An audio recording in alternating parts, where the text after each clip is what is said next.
శాఖ మంత్రి గారితో తప్పుడు ప్రకటన ఇప్పించింది ఎవరంటే అశ్వత్థామరెడ్డి, ఈదురు వెంకన్న. ఈరోజు ఆర్టీసీలో ఉద్యోగులకు నష్టం చేసేది వీళ్ళే. వీళ్లకు తగిన బుద్ధి రాష్ట్ర వ్యాప్తంగా ఉన్నట్టు ఆర్టీసీ కార్మికులు చెప్తారు.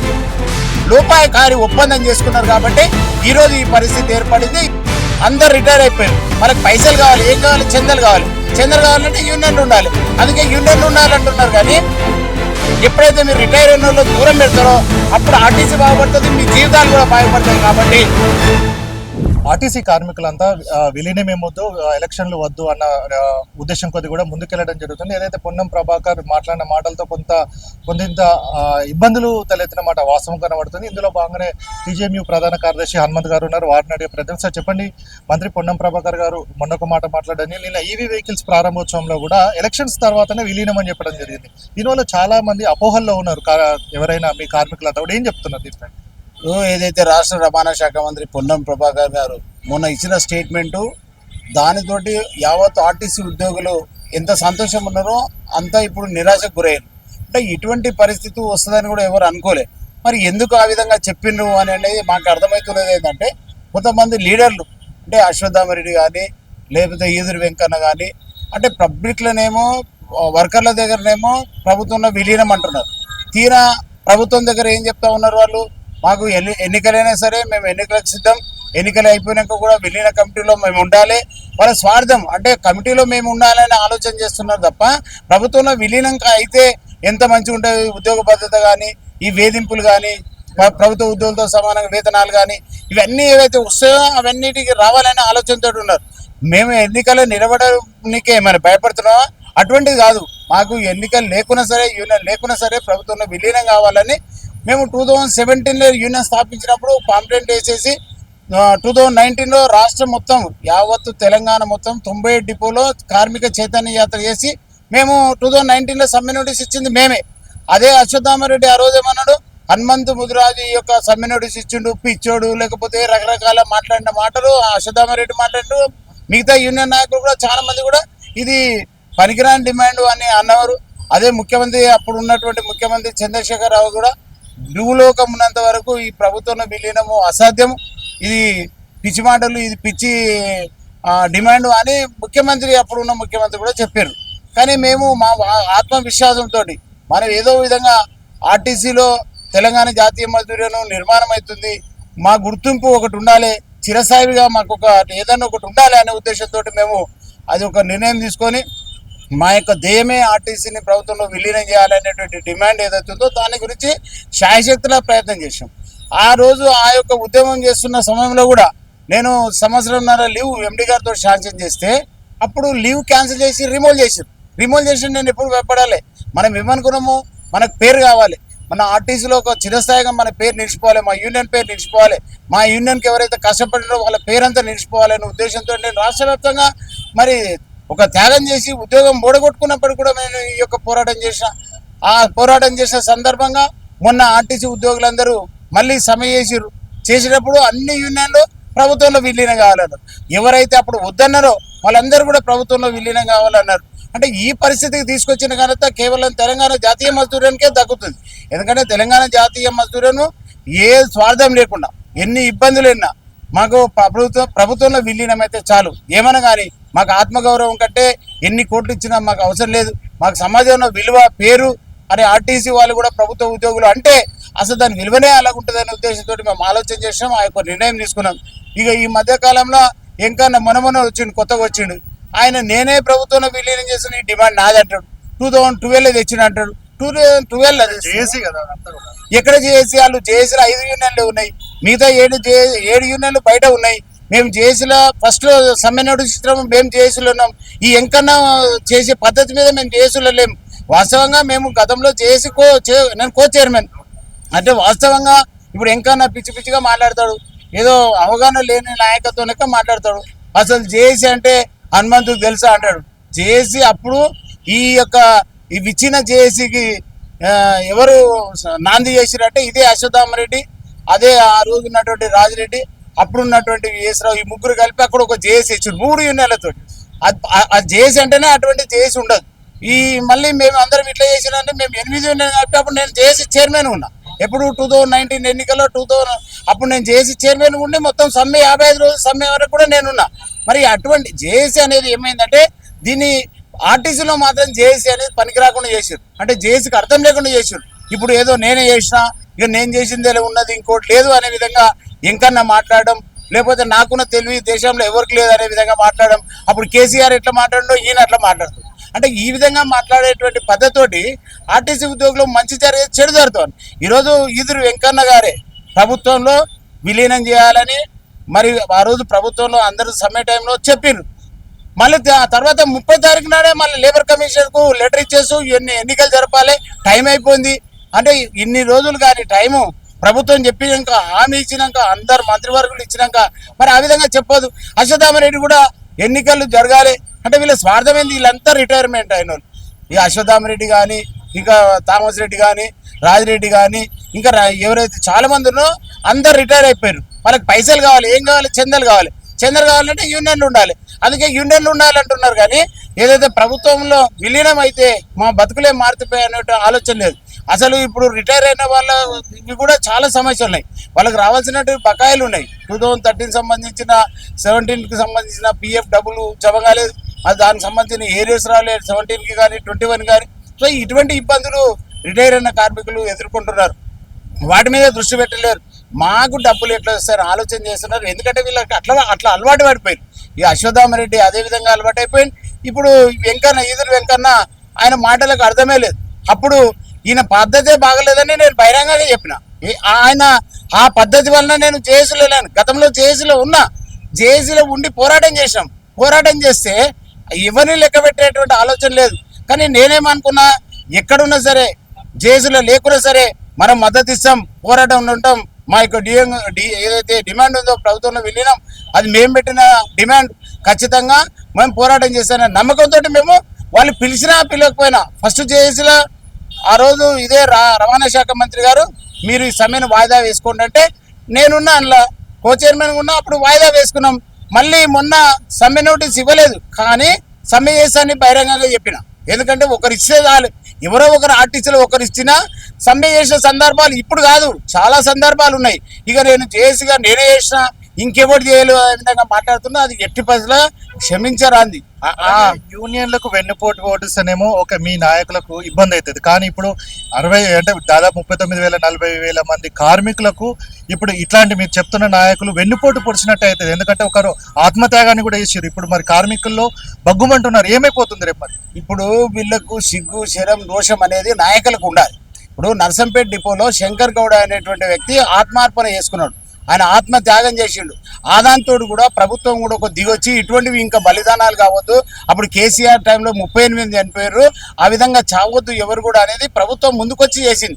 ఈరోజు ఈ యొక్క కుటిల రాజకీయ నాయకుల ఏదైతే ఆర్టీసీ నాయకులు ఉన్నారో వాళ్ళతోటే ఇటువంటిది తెచ్చింది. ఇప్పుడు రవాణా శాఖ మంత్రి గారు కూడా మళ్ళీ అందరి ముందర ఆ రోజు ప్రభుత్వం ముఖ్యమంత్రి గారు ఏం చెప్పారు, మీకు విలీనం కావాలన్నా లేకపోతే యూనియన్లు కావాలన్నా మీరు స్పష్టంగా ఎండి గారికి తెలియజేయండి అని చెప్పారు. మే 1 తారీఖు నాడు. మేమేం చేసాం, మే 2వ తారీఖు నాడే నేను ఎండి గారికి లెటర్ ఇచ్చేసాం మా యూనియన్ తరఫు నుంచి. ప్రభుత్వంలో విలీనం వేయాలి, మాకు యూనియన్ లేకున్నా సరే ఎన్నికలు లేకున్నా సరే అని చెప్పినాం. తీరా నేను రాశాక 4-5 రోజులకు ఒక్కొక్కరు మొత్తం కూడా ప్రభుత్వంలో విలీనం కావాలని మొత్తం రాసిచ్చారు. అంటే ఒక ఏకగ్రీవంగా అన్ని యూనియన్లు కార్మికుల అభిప్రాయం మేరకు మరి ఇచ్చారు. ఇచ్చినప్పుడు ఈరోజు రవాణా శాఖ మంత్రి గారితో తప్పుడు ప్రకటన ఇప్పించింది ఎవరంటే అశ్వత్థామరెడ్డి, ఈదురు వెంకన్న. వీళ్ళిద్దరే కారణం. ఈరోజు ఆర్టీసీలో ఉద్యోగులకు నష్టం చేసేది వీళ్ళే. వీళ్ళకు తగిన బుద్ధి రాష్ట్ర వ్యాప్తంగా ఉన్నట్టు ఆర్టీసీ కార్మికులు చెప్తారు. మేము అందుకే ఏదైతే మే 1 తారీఖు జూన్ 1 తారీఖు నాడు ఇందిరా పార్క్ దగ్గర 1000 మందితోటి మేము ఈ యొక్క దీక్ష పెడతా ఉన్నాం.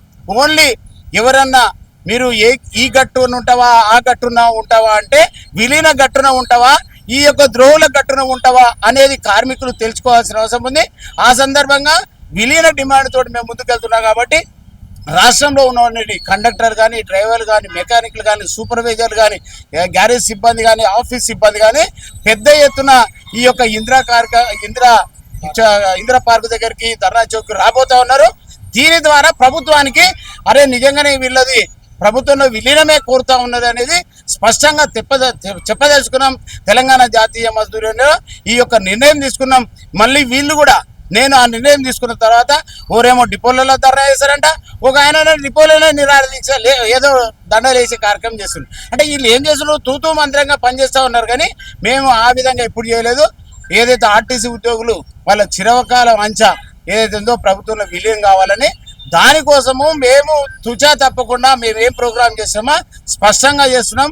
యావత్తు తెలంగాణ జాతీయ మజ్దూర్ ఏదైతే నాయకులు కానీ కార్మికులు కానీ ఉన్నటువంటి అందరు కూడా ఈరోజు మేము అందరు కూడా ఆహ్వానిస్తా ఉన్నాం. రాజిరెడ్డి గారు ఏదైతే ఆర్టీసీ సమాఖ్య పేరుతోటి ఈ యొక్క మేము ఏదైతే ఇందిరా పార్క్ దగ్గర నిరాహార దీక్ష పెట్టిన దానికి మద్దతు తెలపడం జరిగినది. వారికి కూడా ధన్యవాదాలు తెలియజేస్తా ఉన్నాం. మిగతా యూనియన్ నాయకులను జక్ల మల్లేష్ గారిని అడిగినాం, బిఎస్ రావు గారిని అడిగినాం. వాళ్ళు కూడా త్వరలో నిర్ణయం చెప్తామని చెప్పడం జరిగినది. మిగతా యూనియన్లు కూడా తెలంగాణ జాతీయ మజ్దూరం చేసేటువంటి దీక్షకు మీరు మద్దతు పలికితే మీరు మంచి వాళ్ళు అవుతారు, మద్దతు పలకకపోతే ద్రోహులుగా మిగిలిపోతారు. కాబట్టి మీరే తేల్చుకోవాలి. అదేవిధంగా ఆర్టీసీ కార్మికులు కూడా ఈ రోజు నిజాన్ని గుర్తుపట్టాలి. ఎవరు మోసగాళ్ళు. ఇప్పుడు నేను టీజీఏమీగా చేయలేదు, పోరాటం చేయలేదని చెప్పారు. నేను ఎక్కడ కూడా వెనకంజ వేయలేదు. ప్రతి దాంట్లో పోరాటం చేసినా, ఉద్యోగం ఉన్నా చేసినా లేకున్నా చేసినా. ఇప్పుడు నేను 4 నెలలు అవుతుంది ఆర్టీసీలో ఉద్యోగంలో, మళ్ళీ 4-5 నెలలు అయిపోతుంది.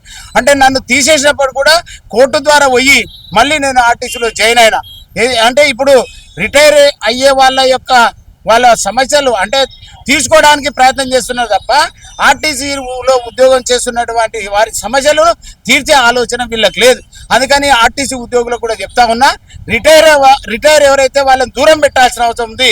ఎప్పుడైతే మీరు రిటైర్ అయిన వాళ్ళని దూరం పెడతారో అప్పుడు ఆర్టీసీ బాగుపడుతుంది, మీ జీవితాలు కూడా బాగుపడతాయి. కాబట్టి రిటైర్ అయిన వారికి రిటైర్ అయిన సంఘం ఉండదు, వాళ్ళ సమస్యలు ఉన్నాయి, వాళ్ళు కూడా తేల్చుకోవాలి. కానీ ఏదైతే సర్వీస్లో ఉన్న వాళ్ళను మరి అన్నిటి కూడా మోసం చేస్తూ ఉన్నారు. మొన్న జరిగినటువంటి పేస్కోల్లో కూడా 30 అన్నారు. 30కి వెళ్ళి రకరకాల ప్రయత్నాలు చేసి మరి 10% యాజమాన్యం ప్రభుత్వము వస్తే గట్టిగా నేనే మాట్లాడి మినిస్టర్ గారితో మాట్లాడి ఇది అంతా ఏదో ఇబ్బంది అయ్యేటువంటి పరిస్థితి ఏర్పడుతుంది కాబట్టి 11% ఇచ్చేయండి డైరెక్ట్ అందరి యూనియన్ల కూడా చెప్పడం జరిగింది. అంటే ఉన్న పరిస్థితిని బట్టి ఒక ప్రభుత్వము మంచి వాతావరణంలో చర్చలు జరుగుతూ ఉంది. ఈ సందర్భంగా మనకు కూడా మంచిగా ఉంటుంది. మరి ఇటువంటి పరిస్థితుల్లో ఇంకా కూడా చేసుకునే అవకాశం ఉంటుంది. ఒకవేళ పే స్కేల్ ఇప్పుడు ఎంత అయినా కానీ ప్రభుత్వంలో విలీనమైన తర్వాత ప్రభుత్వ ఉద్యోగులకు ఎంత ఉంటే అంత వస్తుంది. అందుకని స్కేల్ అనేది ఎంతనో ఫిక్స్ అయిపోతే మనం ముందుకెళ్తాం అనేటువంటి ఆలోచన చేస్తూ ఉన్నాం. పే స్కేల్ తక్కువ ఇచ్చినా పర్వాలేదని ఎందుకన్నామంటే ప్రభుత్వంలో విలీనం అయితే వాళ్ళకు ఎంత ఉంటే అంత మనకు వస్తుంది. కాబట్టి దీనిలో ఎటువంటిది లేదు. అందుకని ప్రభుత్వం కూడా గౌరవ ముఖ్యమంత్రి రేవంత్ రెడ్డి గారు కూడా ప్రభుత్వంలో విలీనం చేస్తామని వాళ్ళు స్పష్టంగా ఉన్నారు. రవాణా శాఖ మంత్రి గారు స్పష్టంగా ఉన్నారు. మరి ఎందుకు ఈరోజు మరి ఈ విధంగా మాట్లాడుతున్నారంటే తీరా ఆ రోజు సమ్మెల సమయంలో ఏదైతే చర్చల సమయంలో 22, 23, 24 3 రోజుల సమ్మె జరుగుతున్న సందర్భంగా 24వ తేదీ నాడు ఇదే ఈదురు వెంకన్న, ఇదే అశ్వత్థామరెడ్డి గారు ఈ యొక్క ఏదైతే అక్కడ ఉన్నటువంటి రవాణా శాఖ మంత్రి గారితో సపరేట్గా మాట్లాడారు. అంటే సపరేట్గా ఏం మాట్లాడింది అనేది ఇప్పుడు మాకు తెలుస్తూ ఉన్నది. మెల్లగా బయటకు వచ్చిన తర్వాత వాళ్ళది ఏమి అంటే వాళ్ళు ఖచ్చితంగా ఎన్నికలు జరుపుతూనే మేము ఏదో విధంగా ఒప్పుకుంటామని లోపాయకారి ఒప్పందం చేసుకున్నారు. కాబట్టి ఈరోజు ఈ పరిస్థితి ఏర్పడింది. ఈ విధంగా మాట్లాడుతూ ఉన్నారు. అందువలన ఆర్టీసీ ఉద్యోగులందరూ కూడా ఈ యొక్క నాయకులను మీరు గుర్తుపట్టాల్సిన అవసరం ఉంది. ఎవరికి భయపడాల్సిన అవసరం లేదు. ప్రభుత్వంలో విలీనం అయితే మన జీవితాలు మారుతవి. ఈ హరాస్మెంట్ కానీ ఉద్యోగ భద్రత కానీ మనకు రావాల్సినటువంటి కానీ ఏవైతే బకాయిలు కూడా ఉన్నాయో ప్రభుత్వం కూడా మాకు రావాల్సినటువంటి బకాయిలు ఏవైతున్నాయో అవి కూడా మరి విలీన కమిటీ వేస్తే ఆ కమిటీ వేయడం ఏముంది, యూనియన్కు ఒకరినా ఇద్దరినా తీసుకొని అందరు పెట్టాలి. గెలిచిన యూనియన్ పెట్టాలంటే ఇట్లనే బ్రోకర్ల లెక్క అవుతారు. అంటే ఒక్కడే ఉండి ఆ వర్కర్లంతా నాశనం చేసే కార్యక్రమం చేస్తూ ఉన్నారు. అటువంటిది ఎట్టి పరిస్థితుల్లో క్షమించేటువంటిది లేదు. తప్పకుండా ప్రతి యూనియన్ వాడు ఒక్కడున్నారా ఇద్దరున్నా అది కాదు, ప్రతి యూనియన్ సభ్యులను ఒకరినా ఇద్దరినో యూనియన్కు తీసుకొని ఆ విలీన కమిటీలు వేసి ముందుకెళ్తే అందరి భవిష్యత్తు మంచిగా ఉంటుంది. మేము తెలంగాణ జాతీయ మజ్దూర్ ఆధ్వర్యంలో 7, 8 తారీఖున ఆంధ్రప్రదేశ్ వెళ్ళాం. మేము అక్కడ కూడా మొత్తం కూడా ఏం జరుగుతుంది ఏంది అని అధ్యయనం చేసాం. అక్కడ రిపోర్ట్ కూడా రవాణా శాఖ మంత్రికి ఇచ్చినాం. మన ముఖ్యమంత్రి గారికి మరి ఆయన డైరెక్ట్ ఇవ్వకపోయినా మీరు వాళ్ళ పిఏ గారిని వాళ్ళని జైపాల్ రెడ్డి గారిని అడిగితే మీరు వేం నరేందర్ రెడ్డి గారు కలిసి మేము ఎవరైనా ఇవ్వండి, అక్కడి నుంచి ముఖ్యమంత్రి గారి దగ్గర మేము తీసుకుంటాం, తర్వాత మీతో మాట్లాడతామని చెప్పడం జరిగింది. సో వేం నరేందర్ రెడ్డి గారు కూడా తెలియజేసి సమస్యను జటిలం చేయకుండా ప్రభుత్వంలో విలీనం ఇచ్చిన మాట ఉంది, మేనిఫెస్టోలో పెట్టిన అంశం ఉంది. మీరు అది నెరవేరిస్తే మరి వీరికి 2.5 సంవత్సరాలు అవుతుంది, లేట్ అయితే ఇబ్బంది అవుతుంది, మన గవర్నమెంట్కు చెడు వచ్చే ప్రమాదం ఉంది, అటువంటి రాకుండా మీరు చేయాలని వేం నరేందర్ రెడ్డి గారు కూడా మేము స్పష్టంగా చెప్పినాం. అంటే ఈ విధంగా ఎక్కడ కూడా ఎలాంటిది లేకుండా, దాపరికం లేకుండా తెలంగాణ జాతీయ మజ్దూర్ ముందుకెళ్తా ఉన్నది. ఈరోజు ప్రభుత్వం కూడా మేము ఆశిస్తా ఉన్నాం. ఏదైతే జూన్ 2వ తేదీ ఆ తెలంగాణ ఆవిర్భావ దినోత్సవం రోజు ప్రభుత్వంలో విలీనం చేయి అపాయింట్మెంట్ డేట్ ఏదైతుందో అపాయింట్మెంట్ డేట్ ప్రకటిస్తే, మీరు ఎప్పుడు ప్రకటిస్తారో ప్రకటించినాక మీరు ఏం చేయాలని మరి ముఖ్యమంత్రి గారికి, రవాణా శాఖ మంత్రి గారికి, ప్రభుత్వ ఉప ముఖ్యమంత్రి బట్టి విక్రమార్క గారికి, అక్కడ ఉన్నటువంటి ఆ రోజు మంత్రివర్గ ఉపసంఘం ఉంది, ఆ రోజు శ్రీధర్ బాబు గారు ఉన్నారు, మరి అక్కడ వివేక్ గారు ఉన్నారు, మరి ఆడ ఉన్నటువంటి లక్ష్మణరావు గారు ఉన్నారు, ఈ మంత్రుల ఆధ్వర్యంలో జరిగింది, ఐఏఎస్ కమిటీలు ఉన్నారు. వాళ్ళందరి ముందర ప్రభుత్వమే స్వచ్ఛందంగా బట్టి విక్రమార్క గారు కూడా క్లియర్గా చెప్పింది, ప్రభుత్వంలో విలీనం చేయడానికి ఎలాంటి అభ్యంతరం లేదు చెప్పిన తర్వాత ఈరోజు ఆర్టీసీలో ఉన్నటువంటి దొంగ లీడరు ఒకరిద్దరు ఈ విధంగా మోసం చేస్తూ ఉన్నారు. అటువంటి మోసాన్ని ఈరోజు ఆర్టీసీ ఉద్యోగులకు తగిన బుద్ధి చెప్తారు. ఎవరు చేస్తే వాళ్ళకు తగిన బుద్ధి చెప్పాలని ఈ సందర్భంగా విజ్ఞప్తి చేస్తాం. అంటే ఇప్పుడు సమస్య వచ్చింది ఏంటంటే పొన్నం ప్రభాకర్ గారు ఆ మాటలు అనడం వల్ల ఇంతమంది ఉద్యోగులందరూ కూడా ఒక ఆందోళనలో ఉన్నారు అదంతా కూడా. సో మీరేమైనా ఆయనకు అంటే ఆయన కూడా ఇబ్బందులో ఉంటున్నారు, మంత్రి గారు కూడా చాలా ఇబ్బందులు అంటే ఈ వ్యాఖ్యల వల్ల. సో అది రిటర్న్ తీసుకునే విధంగా ఏమైనా రిక్వెస్ట్ ఏమైనా కాదు, వినతి పత్రం ఏమైనా ఇస్తారా మంత్రి గారు? రవాణా శాఖ మంత్రి గారికి నిన్ననే కలుద్దాం అనుకున్నాం. మేము మళ్ళీ వీళ్ళు లేదోటి చేస్తున్నారని మమ్మల్ని మళ్ళీ ఇది అంటారని చెప్పేసి మేము ఆగినాం. ఎందుకంటే నేను కాంగ్రెస్లో మొత్తం కూడా పనిచేయడం జరిగినది. మా నిజంగా కూడా మా ఏదైతే మా రాష్ట్ర రవాణా శాఖ మంత్రి గారు ఉన్నారో మేము సన్నిహితంగా ఉంటాం. కానీ రవాణా శాఖ మంత్రికి తప్పకుండా మాకు టైం ఇవ్వాలంటున్నాం. టైం ఇవ్వకుండా ధన్మని మాట్లాడేసరికి ఆయనకు పూర్తి వివరాలు చెప్పలేకపోతా ఉన్నాం. అటువంటి అంటే అక్కడ ఉన్నటువంటి బిజీ షెడ్యూల్ ఆ విధంగా ఉంది కాబట్టి మాకు ఎప్పుడైనా కానీ రవాణా శాఖ మంత్రి గారు ఇటువంటి ఇబ్బందులు పడవుతుంటే ఏం చేయాలంటే మాకు టైం ఇవ్వాలి. టైం ఇచ్చేసి నిజాలు ఏంటో తెలుసుకుంటే తప్పకుండా జరుగుతుంది.